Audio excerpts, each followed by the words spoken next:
We got 6 games on tonight. No, five. 5 games on tonight. Um, a lot of lower ranked teams. You got Buffalo, Edmonton, Ottawa, Arizona, Islanders, Vancouver. Not a whole lot in the way of contenders playing tonight, but Pittsburgh's playing, Toronto's playing, so there's that. Let's just go ahead and get into this. Calgary, 32, 25, and 9. They're in Pittsburgh. The Pittsburgh Penguins are 37, 25, and 9. Um, Calgary's 3, 6, and 1 in their last 10. They've lost their last 3. Pittsburgh 7 and 3 in their last 10. They won their last game. It looks like it's Rittich in the net for the Flames tonight. Apparently, he's in the starter's crease. These are things you find out as you do these things every day. Jari is likely the starter for the Penguins, although DeSmith was in the starter's crease. Yeah, when they do practices, they have you can get a hint of who's going to play by where the goalies go during the practice. So in this one, it depends on a couple of things. One, can the Pittsburgh Penguins goaltending be better than it's been recently? They do miss Matt Murray, but I think people are also forgetting Murray had his struggles during the season too. And I think it comes down to Pittsburgh's defense. And I don't know that Pittsburgh really addressed any deficiencies they have.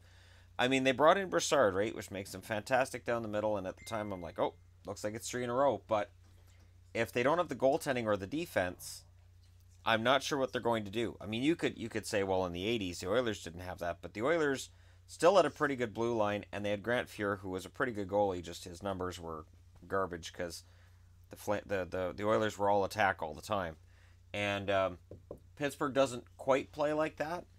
I say quite because they do play a more offensive, up-tempo game than a lot of other teams. It is speed that's managed to get them 2 Stanley Cups in a row, and they're going to try to use that speed again for a third. The Flames need this. The Flames are in a spot right now where if this losing streak gets to 5, I'm going to go ahead and say, well, it doesn't look like they'll make the playoffs just because the number of points they'd be back of a playoff spot and the number of teams they'd have to jump starts to become pretty daunting. So for the Flames, a win in Pittsburgh tonight would go a long way to turning things around. And of course, they're still missing Mike Smith, so it's either going to be Rittich or Gillies. Gillies is the likely starter. Rittich was in the starter's crease. I don't know that it necessarily matters a whole lot between the two. Toronto. Toronto's 39, 21, and 7 altogether. They're 6-2 and 2 in their last 10. They've lost their last 3. Anderson is starting for the Leafs tonight, and they need him because it's not a streak per se. Like, again, other than that 5-2 loss against Washington, which I kind of look at and shrug and say, well, that's an outdoor game, so the results, whatever. They haven't looked bad. They really haven't. And they're in Buffalo. Buffalo's 20, 34, and 11. They're 4, 5, and 1 in their last 10. They lost their last game. Johnson is the starter tonight for Buffalo. Buffalo is playing better than they did at the start of the year, but they're still not that great. It's 2 steps forward, 3 steps back with them. And, there's some hope for next year if you're Buffalo, but again, and I've said this before, Buffalo fans are going to be tired of hearing about the better luck next year part of things. And for Toronto, this is a game that they need. They can turn their loss, their losing streak into a win or 2 here or there. And if they win this one tonight, they move up to 40 wins. They move to 87 points. And they get that much closer to securing themselves a playoff spot. The one thing for Toronto that this losing streak has done is it's kind of allowed Boston and Tampa to get themselves further away from Toronto. And it will be a very, very difficult task for Toronto to move higher than 3rd in the division. Remember, if you're of the mind of, well, I wish it was a conference, 4 versus 5 kind of thing, I'm pretty sure it would still be Toronto and Pittsburgh if you did 4 versus 5. So it may not be that great an idea to go back to the old system if you're Toronto, because playing Pittsburgh in the first round or Boston, I would much rather play Boston if I'm the Toronto Maple Leafs. They know Boston, and I think they know they can beat Boston. Pittsburgh, I'm not so sure, because If Matt Murray's not back, then yeah, all bets are off with Pittsburgh. But they have this way of goaltenders coming in out of nowhere, like Murray did, and playing very well. And I think of Frank Pietrangelo, and I could say Pietrangelo, not Petrangelo, because that's how he pronounced it. Same family too. It's so weird. That family needs to figure themselves out. Ottawa, 22-32-10. They're 3-6-1 in their last 10. They lost their last game. Craig Anderson's the likely starter there. Ottawa's there's issues in Ottawa, and they're better since the deadline. And Erik Karlsson seems to be playing better since the deadline. Has got a weight off of his mind, but we're already talking about Karlsson again. If you're watching any of the sports channels in Canada, Karlsson is one of the lead news items every time because it's still a fascinating story. And that fascinating story now is in Dallas for tonight. Dallas is 37-23-5, 5-4-1 in their last 10. They won their last game. Ben Bishop's starting. Bishop's been playing really well for the last week or so, and he has had his streaks during the season where he's looked excellent. He's had his streaks during the season where he's looked pedestrian. And Kari Lettonen's had to step in and kind of take over the crease. And Lettonen's been very good this year for the most part. This is a nice test for Bishop because a letdown at home against a team like Ottawa, that's kind of been a Dallas thing, losing to the lower team and then beating them. And you know, playing down to your opposition is frustrating for fans that are watching. I know Canucks did it for years. But I look for them to win this one tonight, and I would be very surprised if they don't, because Dallas needs this. The Minnesota Wild are still playing really well, and that loss to Colorado notwithstanding, you can kind of just go, well, they don't play well against Colorado. Minnesota's playing well, and Dallas is going to have to stay on their toes if they're going to catch them, and or stay with and ahead of them. But again. And this is the question I asked yesterday with Minnesota. When Dallas and Minnesota are fighting this out, at some point, is one of these two teams going to look and say, we'd rather play Vegas than Winnipeg in the first round? So you're kind of not as concerned about finishing third if you want to play Vegas. The only trick to that is you don't want to be the number 2 wild card, because then you have to play Nashville. So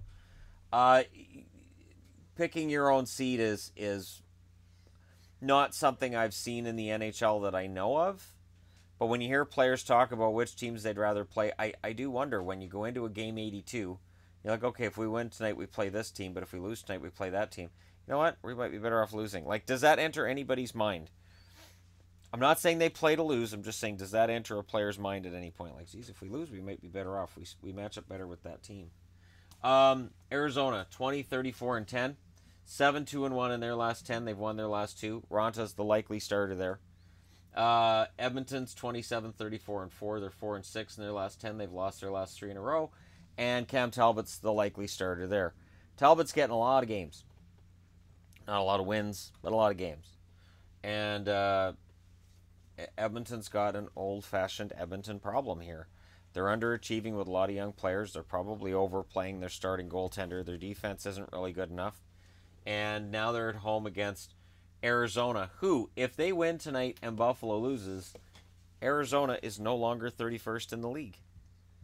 And considering how far back they were and how few points they had after their first 20 games this year, the idea that they may not finish last overall is kind of a victory for Arizona.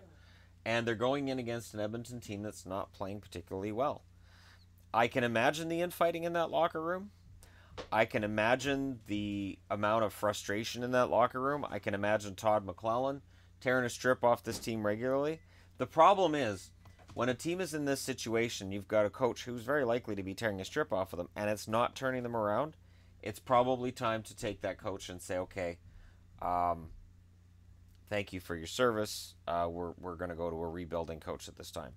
Todd McLellan just, to me, doesn't seem like a coach who's going to be happy in a rebuild, because a rebuild involves losing. And in this case, Edmonton doesn't want to rebuild, because they've been in a rebuild for about 10 years. And minus last season, it's been a really rough time. So if the Oilers aren't playing better under McLellan than they did under former coaches, maybe they end up moving on from McLellan, or Chiarelli goes. And I'm starting to look at this record and say, you know what? No matter what Edmonton ownership says, Chiarelli's probably done at the end of this year. I think Chiarelli and Bergevin, I think, are probably likely done at the end of this year. Just for when the dust settles and ownership actually looks at where these teams are, they're going to say, you know what? Yeah, we've got to cut ties here. So for Arizona, they're not in that situation. Arizona's been playing very well. They've got one of the best records in the West over their last 10. And over their last 20, they've been respectable. It's just they dug themselves into such a deep hole. So, yeah, when you look at my power rankings and you see them ahead of 14 teams, it's jarring. But it's because of how they've been playing lately. They've been playing very well lately. And I would not be surprised to see that continue in Edmonton tonight. As I said in the draft odds video, you know, the odds of them drafting number one overall, 18%. The odds of them drafting in the first three, 48%.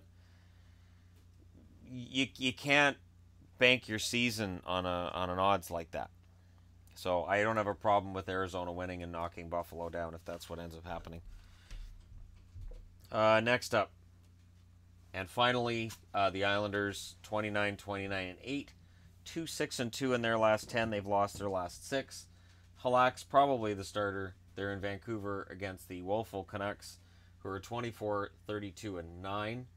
3 wins, 4 losses, 3 overtime losses in their last 10. They've lost their last 3. Markstrom's probably the starter. I don't know that it matters.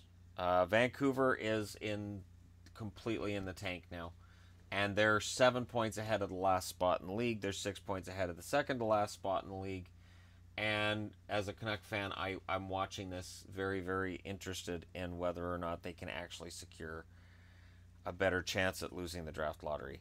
Like, if they can get a number 4 draft pick, I think they're pretty good this year. And I'm not betting on anything above 4 for the reasons I just outlined for Arizona.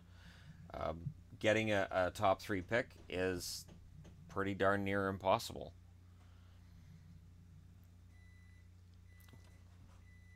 For Vancouver, their odds right now are, I think it's 28%. I think it's 28% that they get a top 3 pick. So, I'm fully aware and I'm ready for them to finish with the number 5 or number 6 draft pick. But the Islanders right now, they're not distinguishing themselves very well from other teams as well. And I really wonder too, like if Garth Snow had been able to make the moves at the deadline the team needed to, and I'm giving him the benefit of the doubt. He may have been out there making calls and trying to do whatever he had to do, and the offers may not have been there. But if he'd been able to shore up the blue line and the goaltending a bit, would they have broken out of this losing streak? Would the team be playing better? A lot of unanswered questions that may get answered in the offseason. And if you want to talk about GMs who may very well be done at the end of this year, Garth Snow is, I think he's at the top of the list in terms of GMs who are probably going to be out of work. I don't, and we can discuss whether or not that's deserved, certainly, but I do think that whether it's deserved or it's not, he's going to probably take that shot. I think they'll keep Doug Weight. I have a surprising, I'm kind of surprised by hearing myself say it, but I think Doug Weight probably stays in the next year. I don't think Wait's the problem. They may change out the assistant coaches, because when your defense is that poor, you got to change something with the coaching. But yeah, it'll probably mean Garth Snow at the end of this year. But let me know what you guys think in the comment section below. Hit like and subscribe if you're browsing your way through. You just happened upon this video. Thank you very much for watching. I'll talk to you again soon.